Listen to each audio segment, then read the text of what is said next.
మెదడును చురుగ్గా పనిచేయడానికి ఉపయోగపడే ఆహారం చూస్తే గ్రీన్ లీఫీ వెజిటేబుల్స్లో ఎక్కువగా ఉంటుంది. సో ఇవన్నీ omega-3 fatty acids, B vitamin, నేను చెప్పిన యాంటీ ఆక్సిడెంట్స్ కలగలిపిన ఒక 10 ఐటమ్స్ లిస్ట్లో ఒకటైన ఆకుకూరల్లో ఎక్కువ ఉంటుంది. సో ఎందుకు మీకు న్యాచురోపతి వాళ్ళు ఎప్పుడు ఆకుకూర తినండి అంటే అన్ని రకాల బెనిఫిట్స్ ఆకుకూరల్లోనే ఉంటుంది. కాబట్టి కనీసం మీరు మధ్యాహ్నం తీసుకునే భోజనంలో ఒక కర్రీ, లీఫీ వెజిటేబుల్ కర్రీ పెట్టుకుంటేనే మనకు ఆ ఇంపాక్ట్ కనిపిస్తుంది బాడీకి. సో ఆకుకూరలు కాకుండా వాల్నట్స్లో ఎక్కువగా ఉంటుంది. సో ఇది వాల్నట్స్ అనేది one of the omega-3 fatty acid. ఇది అన్ని రకాలుగా ఒక బ్రెయిన్ షార్పనింగ్కే కాదు, మోకాల్లో గుజ్జు పెరగడానికైతే, మీ శరీర ఫంక్షనింగ్ యాక్టివిటీస్ అన్నిటికీ ఉపయోగపడుతుంది. వాల్నట్స్ కూడా తీసుకోవాలి. దీంతోపాటు బెర్రీస్ మనకి చూసినట్టయితే బెర్రీస్ కూడా మీరు తినగలిగితే తీసుకోండి. ఇదే కాకుండా బెర్రీసే కాకుండా ఇంకా మీరు ఫ్రూట్స్లో చూసుకున్నట్టయితే ఆరెంజెస్ తినొచ్చు. ఆరెంజెసే కాకుండా బనానా తీసుకోవచ్చు. సో బనానే కాదు, కివీ కూడా తీసుకోవచ్చు. వీటితో పాటు ఇంకా మనం తీసుకోవడానికి ఎక్కువగా నట్స్ని మనం తీసుకోవాలి. నట్స్లో కూడా ఆల్మండ్స్ ఎక్కువగా తీసుకోవడం, డేట్స్ ఎక్కువగా తీసుకోవడం చేయాలి. ఈ నట్సే కాకుండా ఫ్లాక్ సీడ్స్ తీసుకోవడం, ఫ్లాక్ సీడ్సే కాదు ఇంకా పంప్కిన్ సీడ్స్, గుమ్మడి గింజలు తీసుకోవడం, అవిసె గింజలు తీసుకోవడం.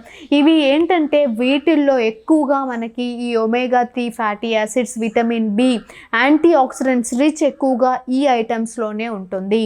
సో అందుకే మీరు కనీసం రోజువారీ ఆహారంలో ఒక ఆరెంజ్ ఉందా లేదా, లేదా ఒక బనానా తీసుకుంటున్నామా లేదా, లేదు మనం ఆల్మండ్స్ తింటున్నామా లేదా, లేదు ఇన్ కేస్ మీరు కివీ ఫ్రూట్ అట్లీస్ట్ ఒక 2-3 days వన్స్ అట్లీస్ట్ 1 అయినా తీసుకుంటున్నామా లేదా, లేదు ఇన్ కేస్ ఒకవేళ జనరలీ మీకు ఇవేవి కుదరట్లేదు, ఒక అట్లీస్ట్ ఆకుకూర అందరికీ అవైలబుల్ కదా, ఆకుకూర అయినా కనీసం రోజులో ఒక పూట అయినా మనం తీసుకుంటున్నామా లేదా.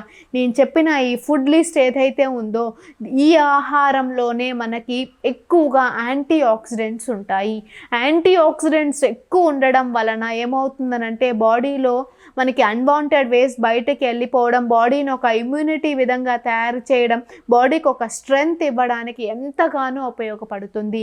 సో బాడీలో ఆక్సిడేషన్ బాగా జరగడానికి, మన బాడీలో ఉన్న స్ట్రెస్ని కంట్రోల్ చేయడానికి, అలానే బాడీకి ఒక ఇమ్యూనిటీ పెరగడానికి ఎంతగానో ఈ యొక్క యాంటీ ఆక్సిడెంట్స్ ఉన్న ఫుడ్ మనం తీసుకుంటే ఉపయోగపడుతుంది. అందుకే మీరు తీసుకునే ఆహారంలో ఈ యొక్క ఫుడ్ ఐటమ్స్ ఉన్నాయా లేదా అనేది చూసుకోండి. అట్లీస్ట్ లేకపోతే ఫ్రూట్స్ అయినా మీరు ఇంప్లిమెంట్ చేసుకునేటట్టు, ఒక ఆకుకూర తినేటట్టు, ఈ డ్రై ఫ్రూట్స్, నట్స్ తినేటట్టు చూడండి. కూరల్లో కూడా మీరు ఏం చేస్తూ ఉంటారంటే ఫ్లాక్ సీడ్స్ పౌడర్ అంటే అవిసె గింజల పౌడర్ వేసుకోవడం, లేదు ఉండలు చేసుకుంటారు కదా, నువ్వులు ఉండలు, పల్లి ఉండలు చేసుకుంటారు కదా, అందులో కొన్ని గుమ్మడి గింజలు యాడ్ చేసుకొని ఈ ఉండలైనా మీరు తీసుకునే ప్రయత్నం చేసినట్టయితే, బాడీకి కావాల్సిన కంటెంట్ అందించినట్టయితే అందులో ఒకటైన మెదడు బాగా చురుగ్గా పనిచేయడానికి ఎంతగానో ఉపయోగపడుతుంది.